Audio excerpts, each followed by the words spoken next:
അല്ലെ നെഗറ്റീവ് റിവ്യൂവിനെ കുറിച്ച് പറയുമ്പോൾ നെഗറ്റീവ് റിവ്യൂ ഇടുന്ന ഒരു ധാരാളം പേരുണ്ടായിരിക്കാം. അവര് ചെയ്യണ തെറ്റാണെന്നാണ് ആള് പറയണത്. പക്ഷെ നമ്മൾ ഇവിടെ ഒരാൾ നെഗറ്റീവ് ചെയ്യണ ഒരാളിൻ്റെ അകത്ത് ഒരാളെയും വിളിച്ചിട്ടില്ല. അത് എന്ത് പറ്റി? അങ്ങനെയുള്ളവർക്ക് ഇവിടെ വന്നിരിക്കാൻ പറ്റുമോ? അവര് വരില്ല. വന്നാല് SKN ഒരു ഭയമുണ്ട്. വന്നു കഴിഞ്ഞാൽ നാളെ അവര് SKN-എതിരെ ഇടും. അത് കാണാൻ 20 മില്യൺ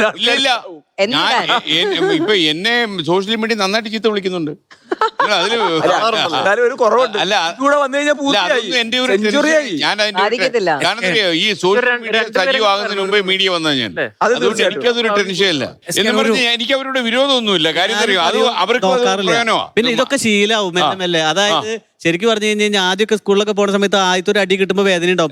കിട്ടാണ്ട് വരുമ്പോഴേ ബുദ്ധിമുട്ട്. അങ്ങനെയൊന്നുമില്ല. നമ്മൾ കാണുന്നത് എന്തറിയോ, ഒരു പബ്ലിക് പേഴ്സൺ ആയിട്ടോ ഒരു ടെലിവിഷൻ സ്ക്രീനിലോ അല്ലെങ്കിൽ ഏതെങ്കിലും ഓൺലൈൻ മാധ്യമത്തിലോ ഒക്കെ ഇറങ്ങുന്നെങ്കിൽ നിങ്ങൾ തെറിക്ക് വിധേയമാണ്. അതായത് അവരെ മാറ്റാൻ നമുക്ക് പറ്റില്ല, നമ്മൾ അവർക്ക് വേണ്ടി മാറുക എന്നുള്ളതാണ്.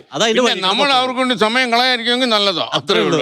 Okay okay. അപ്പൊ നമുക്ക് സുജിത്തിന്റെ ഒരു കാര്യം, സുജിത്തിന്റെ യാത്രയിൽ വന്നു എന്നല്ല, പക്ഷെ പലപ്പോഴും ഈ സോളോ ട്രിപ്പുകളെ കുറിച്ച് ചില ആളുകളൊക്കെ വ്ലോഗ് ഇടുമ്പോൾ അത് പേഴ്സണലി നമ്മൾ ഒറ്റയ്ക്ക് ഇരുന്നാണല്ലോ ഇത് കാണുക. അപ്പൊ ചില കേസുകൾ നമ്മുടെ തന്നെ സെക്ടറിൽ റിപ്പോർട്ട് ചെയ്യപ്പെട്ട് വന്നിരിക്കുന്ന എല്ലാം സേഫ് ആണെന്ന് വിചാരിച്ച് ഒറ്റയ്ക്ക് യാത്ര പോയിട്ട് പെട്ടുപോയിട്ടുള്ള ചില ആളുകൾ, അവരെല്ലാം പലപ്പോഴും ഇത്തരത്തിൽ ഇൻഫ്ലുവൻസ്ഡ് ആയിട്ട് പോയിട്ടുള്ളതാണ്. എനിക്ക് നിങ്ങളുടെ വീഡിയോയിൽ വന്നിട്ടുണ്ടെന്നല്ല, പക്ഷെ ഇത്തരത്തിലുള്ള പലപ്പോഴും നമുക്ക് ചില കാര്യങ്ങൾ കാണുമ്പോൾ ഇത് ശരിയാണെന്ന് തോന്നുമാറ്, എല്ലാം സേഫ് ആണെന്ന് തോന്നുമാറുള്ള പല കാര്യങ്ങളുണ്ടാവും. പലപ്പോഴും പല ഘട്ടങ്ങളെടുത്ത് പല കാര്യങ്ങളും ഒഴിവാക്കിയിട്ടായിരിക്കും ഇവർ ഷൂട്ട് ചെയ്ത് പല കാര്യങ്ങളും ഇടുക. പക്ഷെ ഇത് കാണുന്ന ആൾക്കാർ എങ്ങനെ കാണണം, എങ്ങനെ മനസ്സിലാക്കണം എന്നുള്ളതിനെക്കുറിച്ചൊരു എഡ്യൂക്കേഷൻ ഇല്ലാത്തതുകൊണ്ട് തന്നെ പലപ്പോഴും ഒറ്റയ്ക്ക് പോയവരും കൂട്ടം തെറ്റിപ്പോയവരും പ്രശ്നത്തിൽപ്പെട്ടവരും ഒക്കെ ആയ പല ആളുകളും, അതിൽ കുറെ തിക്താനുഭവങ്ങൾ വന്നിട്ട് തിരികെ വന്നവരും അതിൽ മെന്റൽ ഹെൽത്ത് ഇഷ്യൂസ് ബാധിച്ചവരും ഒക്കെ ആളുകളുണ്ട്.